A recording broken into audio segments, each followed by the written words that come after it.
Abra sua Bíblia então aí em 1 Coríntios, capítulo 1, versículo 18. Palavras do apóstolo Paulo, e ele faz a seguinte declaração: pois a mensagem da cruz é loucura para os que estão perecendo, mas para nós que estamos sendo salvos é o poder de Deus. Pois está escrito: destruirei a sabedoria dos sábios e rejeitarei a inteligência dos inteligentes. Verso 20, onde está o sábio? Onde o erudito? Onde está o questionador dessa era? Acaso não tornou Deus louca a sabedoria desse mundo? Visto que na sabedoria de Deus o mundo não o conheceu por meio da sabedoria humana, agradou a Deus salvar aqueles que creem por meio da loucura da pregação. Os judeus pedem sinais miraculosos e os gregos procuram sabedoria. Nós, porém, pregamos a Cristo crucificado, o qual de fato é escândalo para os judeus e loucura para os gentios. Mas para os que foram chamados, tanto judeus como gregos, Cristo é o poder de Deus e a sabedoria de Deus. Aleluia. Ele começa dizendo no versículo 18 sobre o poder de Deus, e vimos que mesmo no 24 ele repete novamente a frase do poder de Deus. A versão que eu li, a NVI, a Nova Versão Internacional, começa usando a expressão a mensagem da cruz. A maior parte das outras versões no português dizem a palavra da cruz. E lógico que quando ele está falando aqui da palavra, ele está falando da pregação. Aliás, ele usa tanto no versículo 21 como no versículo 23 a expressão pregação. No verso 21, ele fala da loucura da pregação. No 23, ele diz: pregamos a Cristo crucificado. Então, se essa é uma palavra, se essa é uma pregação, eu acredito que faz muito sentido para nós nos referirmos não só como a pregação da cruz, a palavra da cruz, mas essa palavra, essa pregação, ela comunica o que? Uma mensagem. Particularmente me agrada essa tradução, ainda que não tão literal, mas o sentido que ela produz, a mensagem da cruz. E esse é o tema da minha mensagem essa noite, a mensagem da cruz. Eu quero que a gente possa considerar algumas coisas importantes. Eu me lembro que desde criança ouvia isso, de pessoas no bairro, na escola, expressões que são comuns, em especial aí aos brasileiros, ainda que às vezes não reflitam o entendimento bíblico, mas às vezes a gente ouvia alguém falando, por exemplo, fulano fugiu como o diabo foge da cruz. E na verdade a expressão usada, o diabo foge da cruz, parece sugerir que a cruz, sozinha por si mesma, teria algum poder de afugentá-lo. Mas, na verdade, o poder não está na cruz. A cruz era simplesmente um objeto de execução. Nós olhamos não apenas para a palavra de Deus, mas para a história, e percebemos que o Império Romano, por exemplo, crucificou incontáveis milhares de pessoas. A cruz era meramente um instrumento de execução para os romanos. Para os judeus, era um símbolo de maldição. Paulo, escrevendo aos Gálatas, ele menciona: maldito aquele que for pendurado no madeiro. A cruz por si mesma não significava nada belo, nada positivo. A cruz em si mesma não tem nada de especial.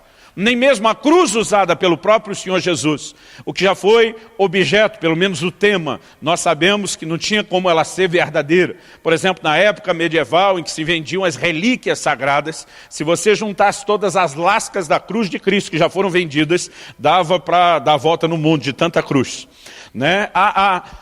Aquela superstição de acreditar que era o pedaço de madeira onde o Senhor foi crucificado que tinha um poder, sempre foi um equívoco. O poder nunca esteve na cruz em si. O poder está na obra realizada na cruz. O poder está naquilo que o Cristo crucificado proporcionou para cada um de nós. Então, é muito importante que a gente entenda, que o poder não está na cruz, está na obra realizada. E quando a gente olha essa perspectiva, nós podemos dizer que a mensagem da cruz é o poder de Deus. Não é a cruz, a mensagem da cruz é o poder de Deus. E essa distinção precisa ser feita, porque qual é o poder da mensagem?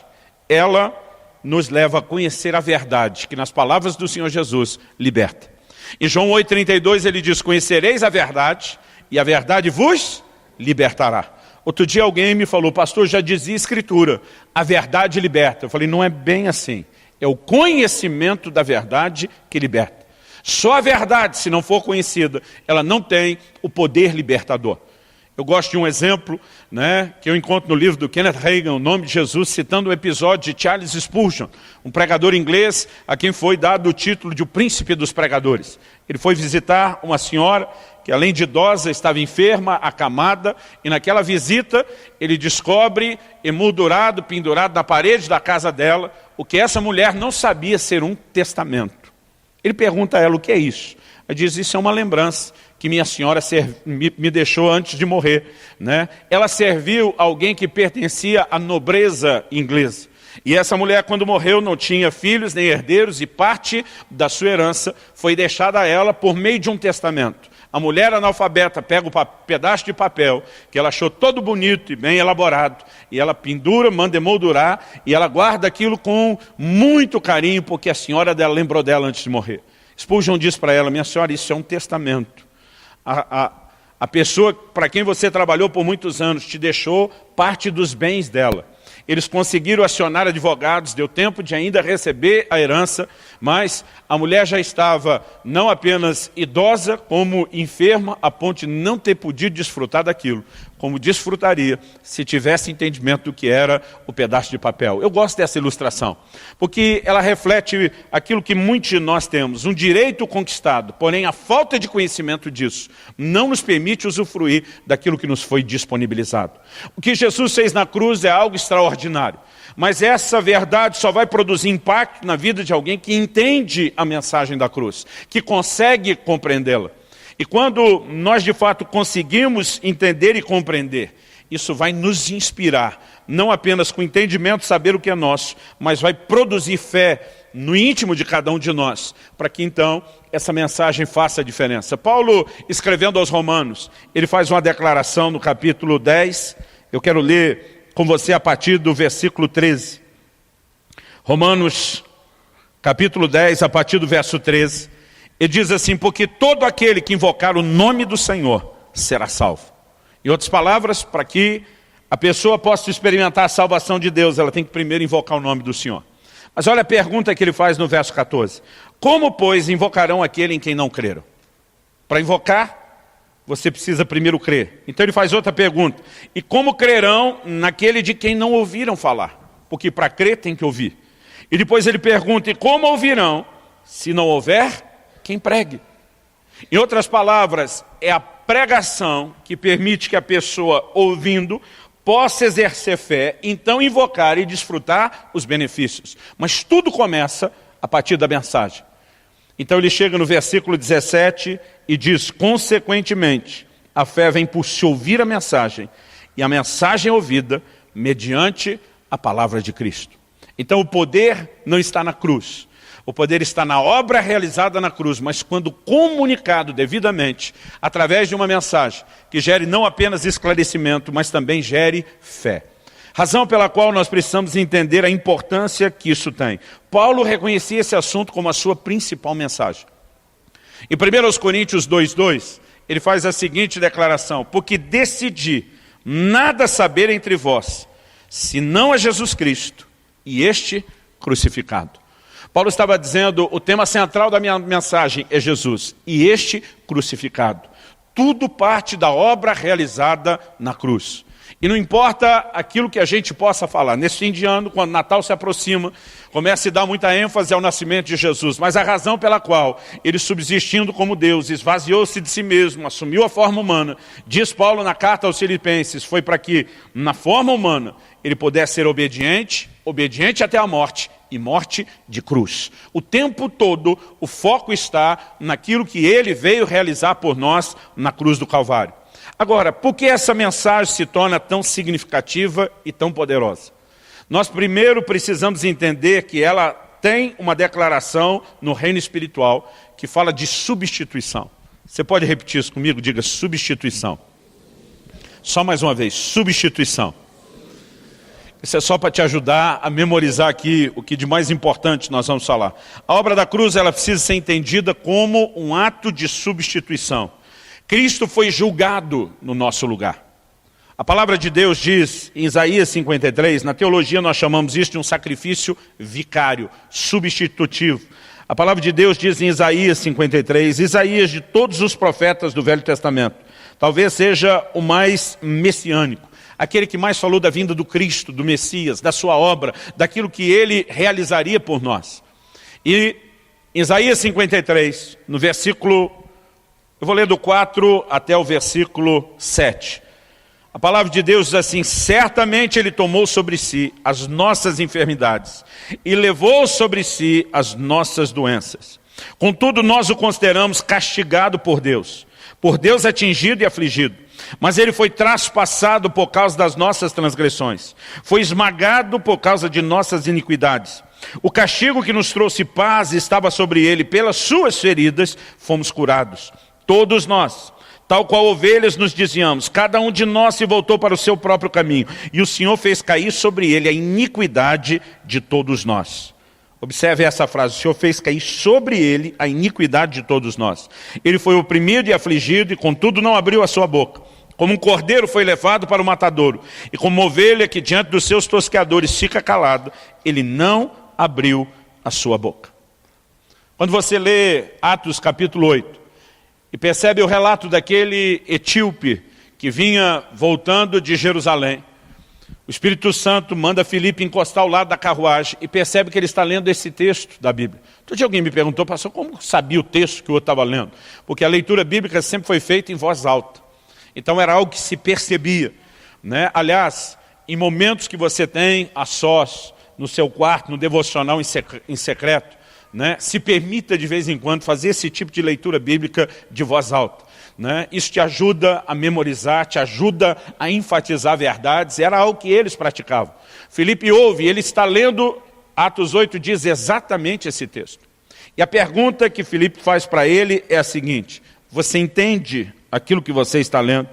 E a resposta daquele homem é a seguinte: como entenderei se alguém não me explicar?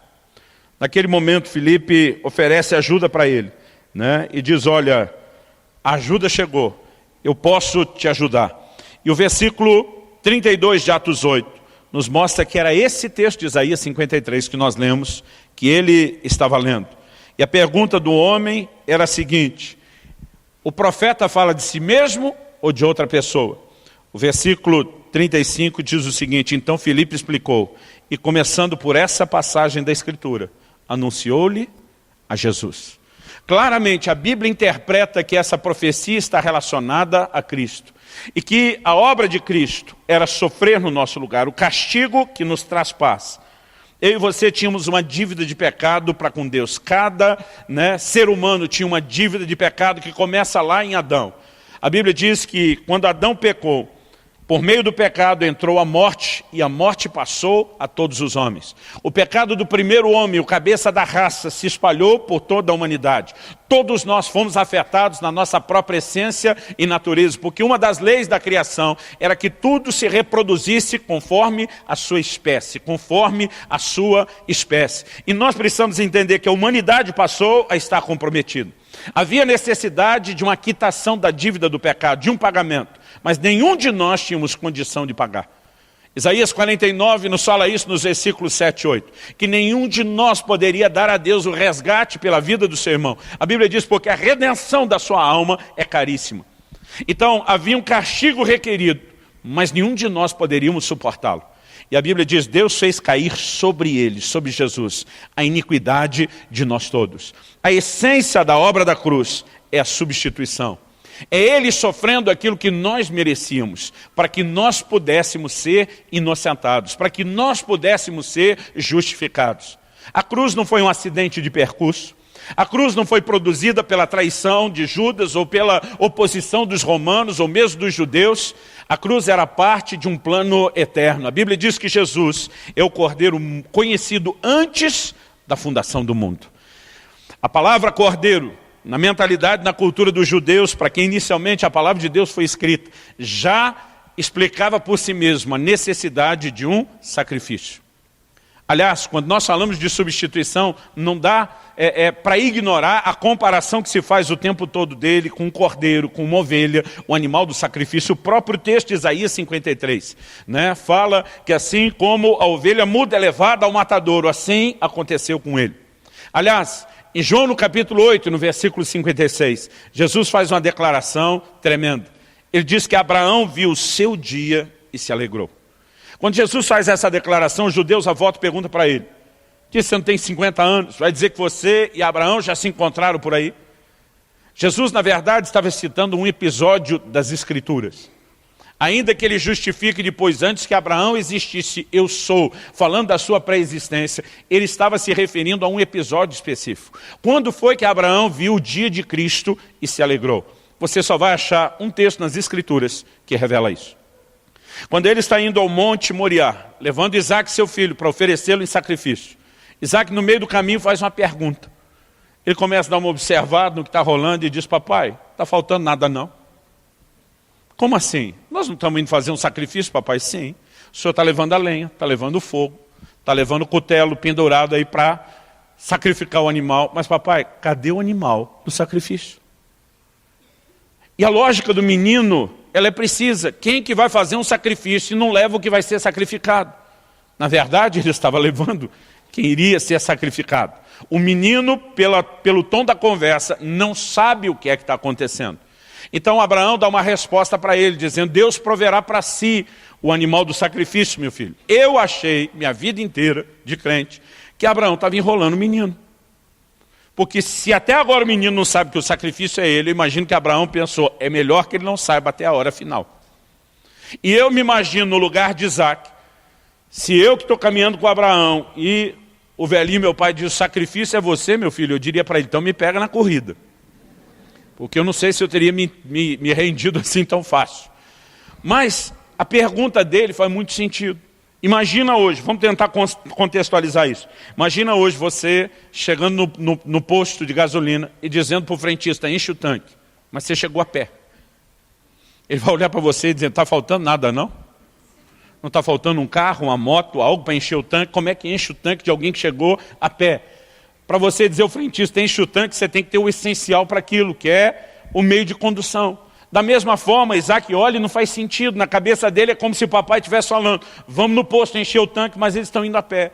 Ele diz, está faltando algo, pai. Cadê o animal do sacrifício? Agora, a resposta de Abraão, que eu durante muito tempo achei que era uma enrolação, na verdade era uma declaração profética e precisa sobre a obra de Cristo. Quando ele diz, Deus proverá para si o animal do sacrifício, Abraão, na verdade, estava expressando a fé que ele tinha desde o início.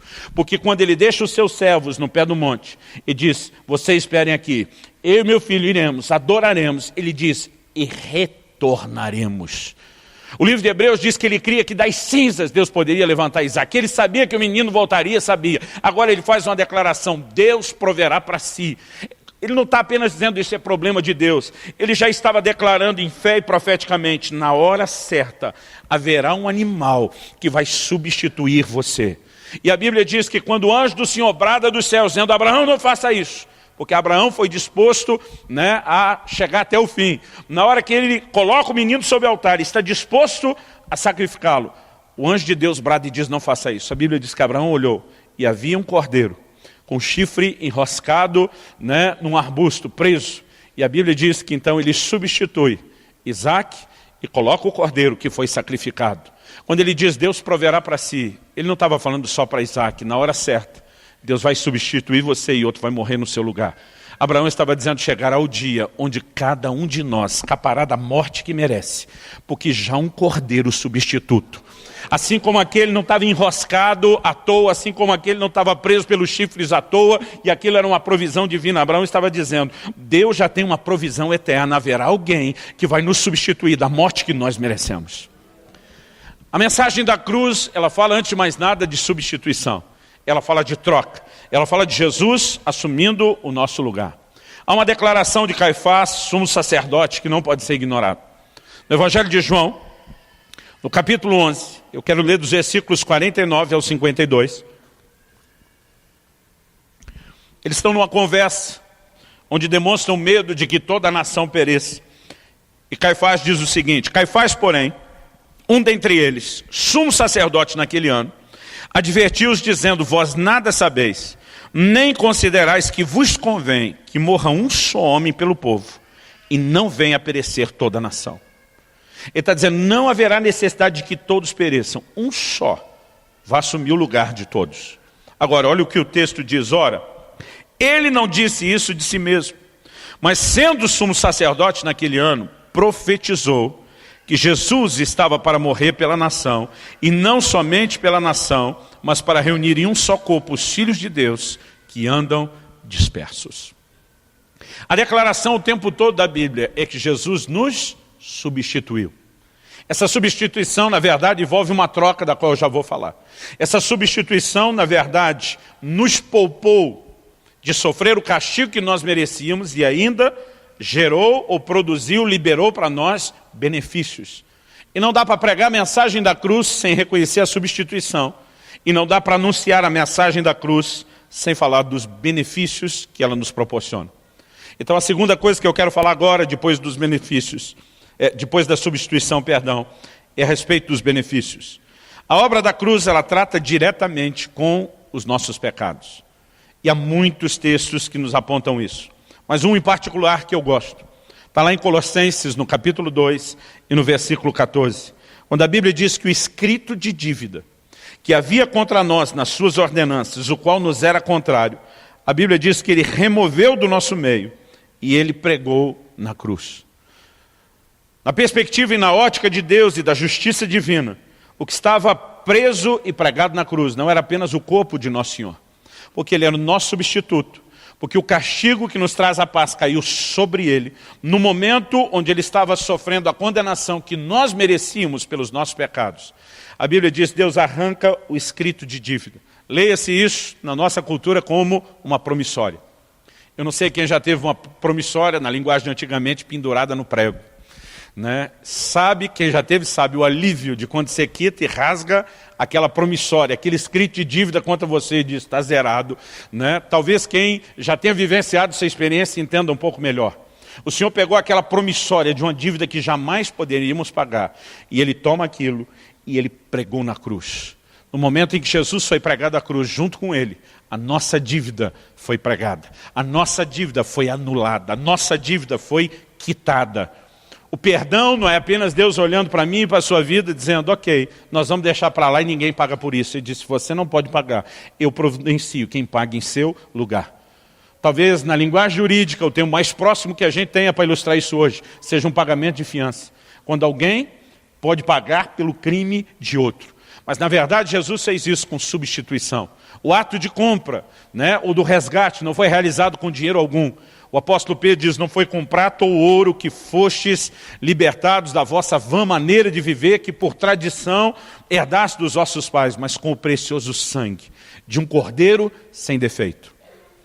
Nós precisamos olhar para a mensagem da cruz e entender os benefícios. Ela começa com a quitação da dívida. Ela começa com o pagamento da dívida. E qual a consequência disso? Por que o cerne da obra da cruz é Deus tratando com o pecado? Porque Ele foi a causa da nossa separação. Isaías 59, 2 diz, os vossos pecados fazem separação entre vós e Deus, de modo que Ele não vos ouça. A Bíblia sempre apresentou o pecado como sendo o responsável pela separação entre o homem e Deus. E a obra da cruz, na verdade, é uma obra de reconciliação. Em Colossenses, no capítulo 1, nos versículos 19 e 20, nós lemos o seguinte, pois foi do agrado de Deus que nele habitasse toda a plenitude, está falando de Jesus, e por meio dele reconciliasse consigo todas as coisas, tanto as que estão na terra quanto as que estão nos céus, estabelecendo a paz pelo seu sangue derramado na cruz. Ou seja, a palavra de Deus está dizendo, foi do agrado de Deus que nele, em Jesus, houvesse a reconciliação consigo, com Deus, de todas as coisas. Como que ele fez essa reconciliação? Pelo sangue da cruz. A palavra religião, ela passou a significar um tipo específico de crença. Mas ela vem do latim religare, que fala de religação ou de reconciliação. Na verdade, Cristo é a verdadeira religião. Ele é o único que pôde conectar o homem separado de Deus pelo pecado, através da obra que fez. É por isso que a Bíblia diz lá em 1 Timóteo 2,5, há um só mediador entre Deus e os homens, Jesus Cristo o homem. E ele fez isso através da obra da cruz. Quando nós entendemos que o cerne da obra da cruz é tratar com os pecados, nós podemos entender também alguns desdobramentos dos benefícios da cruz. Porque Deus não veio tratar apenas com o pecado. mas ele decidiu tratar também com as consequências do nosso pecado.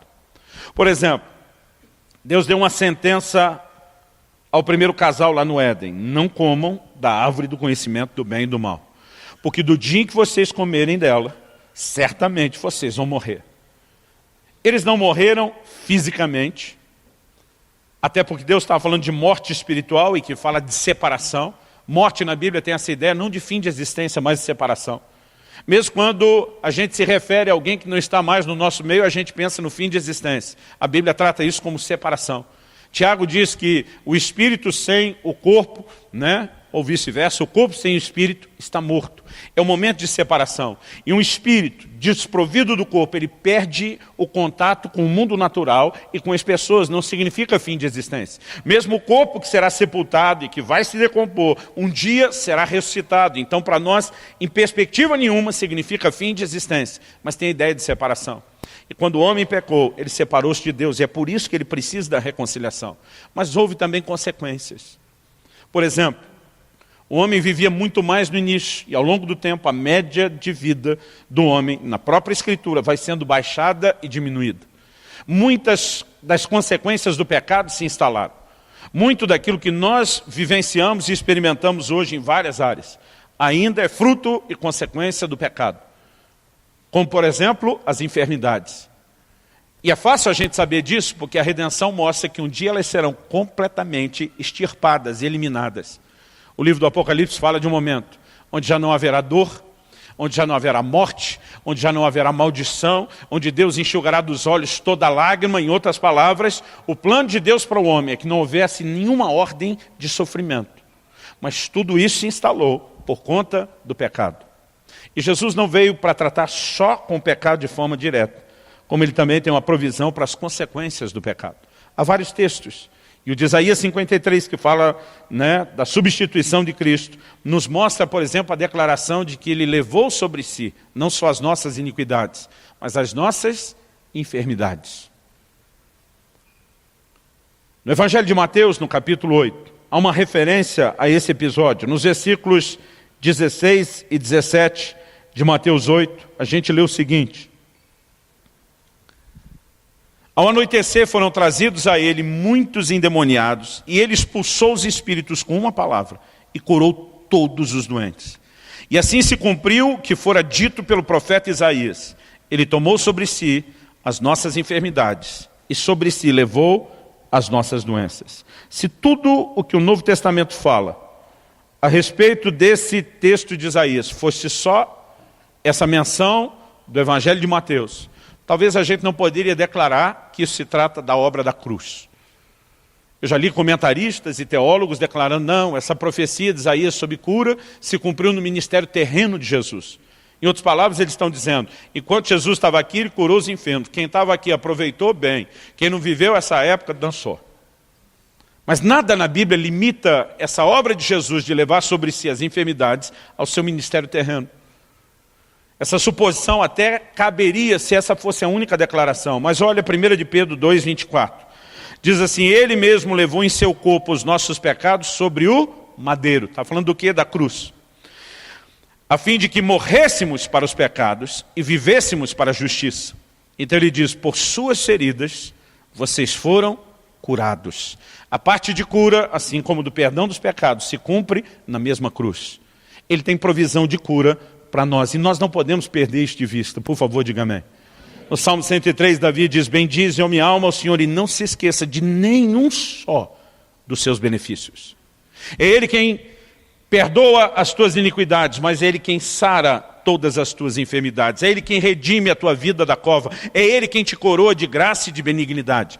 E muitas vezes nós deixamos de olhar os demais benefícios. Às vezes nós estamos olhando o perdão dos pecados e dizendo: está ótimo, não precisa mais nada. Na verdade, se Deus decidiu incluir, além do perdão dos pecados, um trato com consequências dele, nós precisamos deixar que a mensagem da fé inspire fé no nosso coração para uma provisão maior do que aquilo que ele veio fazer em relação ao pecado. Por exemplo, o pecado trouxe maldições. Entre elas, Deus diz ao homem lá no jardim do Éden: a terra vai produzir espinhos.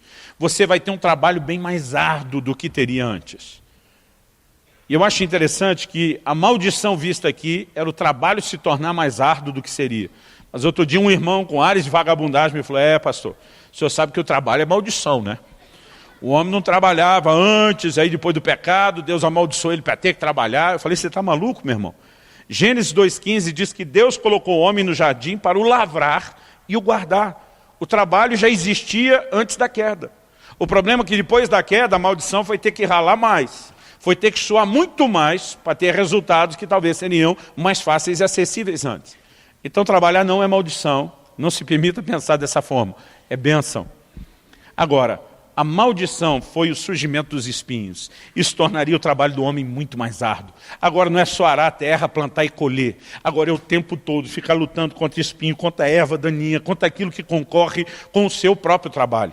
Agora, quando Jesus vai à cruz, ele assume uma coroa de espinhos. E para mim a mensagem é muito clara. O primeiro sinal da maldição está atrelado aos espinhos. Quando aquela coroa de espinhos é colocada, é lógico que quem decidiu colocar não pensou que aquilo fosse um símbolo ou um sinal profético. E muitas vezes eu e você imaginamos um espinho que só arranha a testa. A Bíblia diz que aqueles guardas romanos davam com uma cana na cabeça de Jesus. Por que faziam isso? Para que aqueles espinhos penetrassem. A cabeça é um dos lugares que incha facilmente. Agora você imagina que quanto mais eles batiam e aquilo mais feria a cabeça, né, mais ela inchava e aquilo mais machucava. É lógico que eles pensaram em parte do aspecto em aumentar o sofrimento e a tortura. Mas o significado dele, eu acredito, não pode ser ignorado. Jesus estava dizendo, eu estou levando sobre mim não apenas os pecados de vocês, mas as consequências do pecado. Em Gálatas, no capítulo 3, nos versículos 13 e 14, o apóstolo Paulo deixa claro esse acontecimento, quando diz o seguinte, Gálatas 3, 13 e 14, Cristo nos redimiu da maldição da lei, quando se tornou maldição em nosso lugar, pois está escrito, maldito todo aquele que for pendurado no madeiro. Isso, para que em Cristo Jesus a bênção de Abraão chegasse também aos gentios, para que recebêssemos a promessa do Espírito mediante a fé. A cruz é um lugar de troca. Quando as nossas iniquidades foram lançadas sobre ele, Deus estava fazendo uma troca. Segundo aos Coríntios 5:21 diz, aquele que não conheceu o pecado, está falando de Jesus, Deus o fez pecado por nós, em nosso lugar, para que nele nós nos tornássemos a justiça de Deus. Ele que nasceu em pecado, nunca pecou. Ele nos transfere gratuitamente a sua justiça, em troca dos nossos pecados que ele assumiu sobre si. Ele leva sobre si as nossas maldições, para quê? Para que a gente recebesse a bênção. Em 2 Coríntios 8:9, a Bíblia diz que ele se fez pobre para que nós fôssemos ricos. O tempo todo nós temos uma troca. Mas quando ele levou sobre si as nossas enfermidades, era só isso. Não, querido. Ele fez isso para que nós recebêssemos cura e saúde. Por favor, diga amém. Aliás, mesmo nessa declaração de 2 Coríntios 8:9, quando diz que ele se fez pobre para que nós fôssemos ricos. Eu sei que de forma alguma dá para limitar uma declaração dessa ao aspecto material. Mas eu também não entendo porque alguns tentam jogar esse nível de intervenção fora. Porque quando a Bíblia diz que Jesus se fez pobre, não está falando da condição de pecado e miséria espiritual. Porque ele não assumiu isso. A não ser no momento da cruz, né, onde de fato as nossas iniquidades caíram sobre ele, não dá para colocar Jesus num quadro de miséria espiritual. O máximo que nós poderíamos dizer é quando Filipenses 2 que diz que ele, subsistindo como Deus, assumiu a forma humana, a gente diz foi um baita empobrecimento. Por quê? Ele queria nos enriquecer por toda a eternidade. Mas quando nós pensamos também nas consequências do pecado, que envolvia a dificuldade do homem de conseguir sustento, nós precisamos entender que a obra da cruz também significa alcançarmos provisão. Não estou falando de riqueza, de enriquecimento, mas provisão, e provisão plena, que permita não apenas termos nossas necessidades básicas supridas, mas que nos permita sermos abençoadores. Há muitos benefícios. Esse assunto, obviamente, iria muito longe. A ideia é que a gente apresente aqui apenas uma resenha. Mas além de tratar com o pecado e com as consequências do pecado, Jesus veio para, na obra que realizou na cruz, vencer em definitivo a Satanás. Colossenses 2,15 diz que ele triunfou dos principados e potestades na cruz. Triunfou deles na cruz. Você pode repetir isso comigo? Diga, triunfou deles na cruz. Agora, tudo que Jesus fez na cruz foi por mim e por você em nosso lugar. Ele leva sobre si os nossos pecados para que a gente receba justiça. Ele leva sobre si as nossas enfermidades para que a gente tenha cura. Ele leva sobre si as maldições para que a gente tenha a bênção. Ele se fez pobre para que a gente fosse rico. Agora, por que você acha que ele venceu o diabo? Ele não está mera e simplesmente, numa linguagem popular, resolvendo a treta que os dois tinham. Ele está garantindo a nossa vitória. A vitória conquistada contra Satanás na cruz é a minha e a sua vitória. E nós podemos andar nesse lugar. É por isso que João, falando desse lugar que hoje estamos em Cristo, diz: maior é aquele que está em nós do que aquele que está no mundo. Ele está dizendo que a vitória de Jesus, ela se manifesta em nós. Ela está disponível para mim e para você, juntamente com a presença dele, que se tornou possível pela obra da cruz. Em 1 de João 3,8, a Bíblia diz: para isso se manifestou o Filho de Deus, para destruir as obras do diabo. E porque venceu e nos confiou a sua vitória, o poder do seu nome, eu e você podemos andar em vitória sobre o inimigo. Jesus diz: em meu nome vocês vão expulsar demônios. E diz: vocês vão pisar serpentes e escorpiões. Jesus estava dizendo basicamente que eu e você não precisaríamos viver com medo do inimigo. É por isso que a Bíblia diz: resistir o diabo e ele fugirá de vós. Eu e você podemos andar em vitória contra toda oposição do reino das trevas. Por favor, diga amém. Eu não gosto de crentes que exageram o poder do diabo, quase tentando equipará-lo com Deus. Ele não chega aos pés do Deus Todo-Poderoso. Mas nós também não podemos negar que ele tem lá o seu poder. Mas aí você não precisamos ter medo algum. Porque a nossa vitória foi garantida e determinada. A nossa vitória foi estabelecida na cruz de Cristo. E não importa o quanto o reino das trevas te odeie ou tente te perseguir, você tem um direito garantido: andar em vitória sobre o reino das trevas. Agora, depois de entendermos a substituição, depois de entendermos que a obra da cruz produz benefícios, talvez a pergunta prática que nos leve aqui a encerrar nossa conversa é: o que fazer para usufruir os benefícios? Então, depois de falar da substituição e dos benefícios, eu quero encerrar falando em terceiro lugar da nossa responsabilidade, daquilo que é a nossa parte. Em primeiro lugar, nós precisamos começar falando da fé. No Evangelho de João, o Senhor Jesus faz uma declaração importante. Lá em João, no capítulo 3, ele diz: assim como Moisés levantou a serpente no deserto, assim importa que o Filho do Homem seja levantado. Aqui Jesus está falando da mensagem da cruz, que já era anunciada de forma simbólica e tipológica desde a velha aliança. É depois de falar dessa comparação, e quando você olha para a mensagem da serpente de bronze, é isso que você vai encontrar: viu uma maldição assolando o povo, está lá em Números 21, serpentes abrasadoras. Deus manda Moisés levantar numa haste de metal a figura de uma serpente, que era a maldição que assolava o povo. E o Senhor diz: todo aquele que for picado por uma serpente e olhar para aquela de bronze, ele vai viver. Mas o que for picado e não olhar, vai morrer. Jesus diz: da mesma forma que Moisés fez, assim Deus está fazendo com o Filho do Homem. Qual era a maldição que nos assolava como humanidade? O pecado. E a Bíblia diz que ele foi feito pecado por nós. Ele é levantado como símbolo da maldição.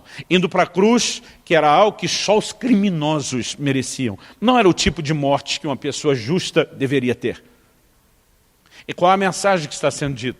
Assim como só sarava da picada da serpente quem olhava para aquela serpente de bronze. O bronze na Bíblia fala de juízo.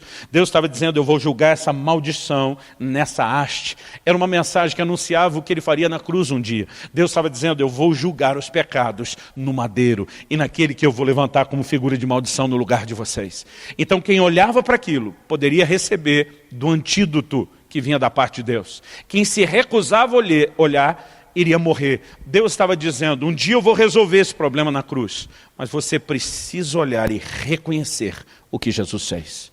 Se não olhar para ele, não reconhecer o que ele fez no seu lugar, você jamais vai usufruir os benefícios. É logo depois de fazer essa declaração, no versículo 14, que Jesus então continua e diz o seguinte, 15, eu vou ler do 14 até o 16 de João 3. Da mesma forma como Moisés levantou a serpente no deserto, assim também é necessário que o Filho do Homem seja levantado, para que todo que nele crer tenha vida eterna.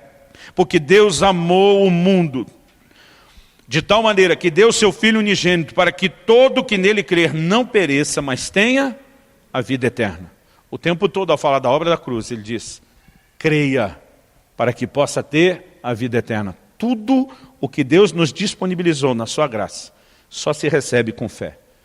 É por isso que a Bíblia diz: pela graça sois salvos, Efésios 2, 8, mediante a fé. Agora, a gente precisa entender o que é crer.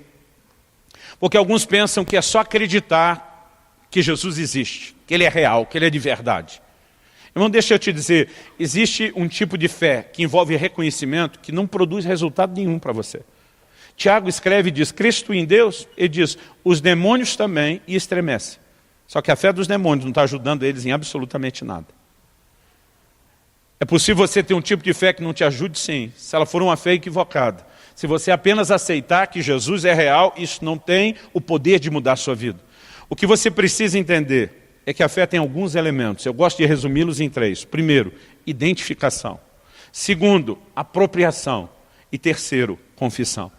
Você pode repetir isso comigo? Diga: identificação, apropriação e confissão. Então vamos dar um exemplo disso. Paulo declara em Gálatas, no capítulo 2, nos versículos 19 e 20, estou crucificado com Cristo. Se você pegasse uma máquina do tempo, vamos ter um momento de ficção aqui na mensagem, e voltasse ao momento exato onde Paulo fez essa declaração, você não ia encontrar ele pregado na mesma cruz de Cristo. Até porque o tempo de vida de Paulo e do ministério e declaração disso é posterior à crucificação. Mas quando ele está dizendo, estou crucificado com Cristo, ele está falando do quê? Identificação. Se Jesus morreu em meu lugar, o momento onde ele foi pregado na cruz, eu estava lá. Eu fui crucificado lá, porque ele é o meu substituto, porque ele é o meu representante. A identificação, na verdade, nunca poderia ser só com a crucificação. A Bíblia diz que nós morremos com ele, nós fomos sepultados com ele, a Bíblia diz que nós ressuscitamos com ele, e a Bíblia diz que depois que ele se assentou à direita de Deus nas alturas, nós estamos assentados com ele, porque ele nos representa, ele está nos substituindo. Então, o lugar onde ele está legalmente aos olhos de Deus, nós também estamos. Aos Colossenses, no capítulo 3, verso 3, Paulo diz: a vossa vida está escondida com Cristo em Deus. Onde ele quer que ele esteja, nós estamos também. Quem está entendendo isso? Então, Paulo escreveu aos Coríntios e diz: se alguém está em Cristo, nova criatura é. Como que você pode se tornar uma nova criatura? Estando em Cristo. Como que eu estou em Cristo? Quando eu me identifico. Se ele fez no meu lugar, eu estava lá. Quando eu assumo esse posicionamento de fé, de me identificar, entendendo a substituição, é onde tudo começa. Eu sugiro a você, quando estiver lendo, principalmente o Novo Testamento, as epístolas, começar a grifar as expressões nele, em Cristo, com Cristo, e você vai surpreender com aquilo que a Bíblia fala sobre o seu lugar e a sua posição nele. Mas não basta a identificação, nós precisamos da apropriação. Se ele foi levantado em meu lugar e foi julgado, o meu pecado foi julgado, então eu não tenho que pagar mais por isso. Eu não suporto ouvir um crente dizendo, estou pagando pelos meus pecados. Eu digo, se tu estivesse pagando, tu tinha que estar na cruz. Você tinha que ter morrido pelos seus pecados. Você não está pagando pelos seus pecados. Você pode até sofrer algumas consequências inevitáveis de alguns pecados, mas você não está pagando por eles. Jesus já pagou isso por você. E quando você entende, identifica o que você precisa, apropriar. Então isso aqui é meu, eu tenho direito. 1 Timóteo 6,12, toma posse da vida eterna. O que é tomar posse? Isso é meu por direito, eu me aproprio. Mas também é necessário uma confissão. E o batismo, talvez alguns não entendam a importância do batismo, ele não é um mero ritual. Ele é a maior expressão de confissão pública do que a nossa fé. Em Romanos 6, a Bíblia diz que nós morremos com ele, fomos sepultados com ele, ressuscitamos com ele para andar em novidade de vida. Quando a gente pega a pessoa, funda d'água, dentro d'água, e dá o que eu brinco e chamo de o santo caldo, nós estamos testemunhando, você morreu e foi sepultado com Cristo. Quando a gente tira a pessoa da água, eu sempre brinco que é importante essa parte também, de trazer para fora. Quando a gente tira da água, nós estamos testemunhando que essa pessoa ressuscitou para andar em novidade de vida. Ou seja, o batismo, ele é uma confissão de fé, mas que declara o quê? A identificação e a apropriação. Mas ela precisa do selo final da confissão. E quando nós passamos a confessar, não apenas num momento, mas num estilo de vida. Quando Paulo diz, estou crucificado com Cristo, ao falar com Cristo, ele mostrou identificação. Quando ele diz, estou, ele já apropriou, isso aqui é meu e serve para mim. A própria declaração dele mostra que a fé dele também tinha confissão. Todos esses três elementos estão sempre envolvidos com a fé. Então, minha e sua responsabilidade, crer, nos apropriar daquilo que é nosso, confessar e declarar aquilo que é nosso. Mas nós também precisamos aplicar de forma prática a obra da cruz. Nós vimos que Pedro diz que quando ele levou sobre si os nossos pecados sobre o madeiro, é para que eu e você estejamos mortos para o pecado e que possamos viver para a justiça. Isso significa que de forma prática, eu não posso só olhar e dizer, ele me substituiu, mas eu preciso puxar aquela realidade e dizer, eu não serei mais escravo do pecado. Quem está entendendo, diga amém. Em Gálatas, no capítulo 6, no versículo 14, o apóstolo Paulo ainda faz a seguinte declaração. Quanto a mim, que eu jamais me glorie, a não ser na cruz de nosso Senhor Jesus Cristo, por meio da qual o mundo foi crucificado para mim, e eu para o mundo. Sabe o que ele está dizendo? Entendeu o que aconteceu lá, muda a minha forma de viver. Eu morri para o mundo morreu para mim. Aquela cruz me separou definitivamente do pecado e do ambiente onde ele é tão incentivado a ser praticado. Então nós precisamos trazer isso para o aspecto prático, né? Para a aplicação prática. O que envolve, entre outras coisas, não vou entrar em detalhe. A gente entendeu o que é a mensagem de tomar a nossa cruz. É uma extensão e uma aplicação prática do que ele fez por nós. Mas além de crer e além de enveredar pelo caminho de aplicação prática, eu e você precisamos entender a nossa responsabilidade de proclamar a mensagem. Tudo que Deus nos dá, ele faz com o intuito de que não pare em nós. Deus olha para Abraão e diz, eu te abençoarei. Mas ele diz, e eu farei de ti uma bênção. Por que Deus quer abençoar alguém? Para que a bênção transborde dele para outros. Paulo diz, eu prossigo para alcançar aquilo para o qual também fui alcançado. A gente tirou desse texto de Filipenses 3,9 o nosso mote aqui como comunidade de alcance. Alcançados para alcançar. Mas ele está dizendo, Deus não me alcançou e o objetivo era só esse. Ele diz, agora eu entendo que é um propósito. Qual era o propósito? Paulo diz, em nada tenho a minha vida como valiosa, contanto que eu complete a carreira, né? E o ministério que me foi confiado de testemunhar o evangelho da graça de Deus. Paulo estava dizendo, ele me alcançou com o propósito de, através de mim, alcançar outros. Paulo diz aos Coríntios, com a consolação que nós somos consolados, nós consolamos os outros. Cabe aqui a paráfrase, com a salvação que nós somos salvos, nós também vamos salvar os outros. A palavra evangelho significa boas novas. Não existe melhor notícia nesse mundo do que a mensagem da cruz. Mas nós não temos o direito de reter a mensagem da cruz só para nós. Eu gosto muito de como um amigo meu, o pastor Carlito Paz, repete muito uma frase, que na vida cristã, normalmente nós temos 3 ações, né, que elas estão todas relacionadas. Ele fala sobre receber, celebrar e compartilhar. Acredito que com a cruz não pode ser diferente. Nós precisamos receber pela fé. Deus espera que a gente celebre. Quando você olha a adoração, mesmo no céu, depois de tudo ter consumado, a Bíblia mostra que o foco da nossa adoração ainda é o Cordeiro que foi morto em nosso lugar. O reconhecimento, a gratidão, a celebração da obra da cruz, ela continua por toda a eternidade. Mesmo aqui na terra, Jesus, ao instituir a ceia, diz, façam isso em memória de mim. Ele espera que a gente o tempo todo recorde, ande na consciência dessas verdades, que a gente celebre isso em gratidão e adoração. Mas ele também espera que a gente compartilhe. Porque muitas vezes a vida do crente se limita em receber e celebrar. E a gente elimina o aspecto compartilhar. Eu quero te encorajar hoje a não apenas receber e celebrar o que é seu por direito, proporcionado através da cruz, mas a se comprometer com a responsabilidade de ser um mensageiro da parte do Senhor, de anunciar. Paulo não pregava o evangelho da cruz apenas porque ele tinha um chamado específico a respeito disso. Ele entendia que cada um de nós, que foi alcançado pela obra da reconciliação, tinha a mesma responsabilidade. E segundo aos Coríntios 5,18, ele diz, tudo isso provém de Deus, que nos reconciliou consigo mesmo por meio de Cristo, e nos deu o ministério da reconciliação. Deus não só nos reconciliou, Ele nos deu o ministério da reconciliação. Paulo diz, então, agora nós nos tornamos embaixadores dEle, rogando em nome dEle que as pessoas se reconciliem com Ele. Nós temos uma responsabilidade de proclamar essa mensagem. E nós não podemos, como igreja, apenas esperar que o pecador simplesmente apareça pela porta, que ele descubra o caminho sozinho. Assim como você nunca viu um pescador que vai lá para o barco em alto mar e fica esperando o peixe pular dentro. A igreja não deveria estar esperando o pecador aparecer. O ato da pesca significa que nós vamos buscar o peixe. Se necessário, nós vamos usar uma isca para atrair o peixe. Mas nós vamos atrás dele. E nós temos a responsabilidade de repartir isso com a nossa casa, com os nossos amigos e até mesmo com desconhecidos, que Deus vai colocar você no caminho deles, ou eles no seu caminho, não importa. Nós temos a responsabilidade de compartilhar essa mensagem. E a minha oração e o meu clamor a Deus é que nesse próximo ano que se inicia, a gente como igreja entenda que nós estamos na iminência de viver a maior colheita da nossa história.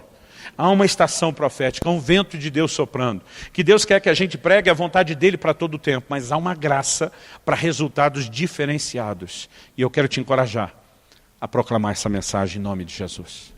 Você recebe essa palavra?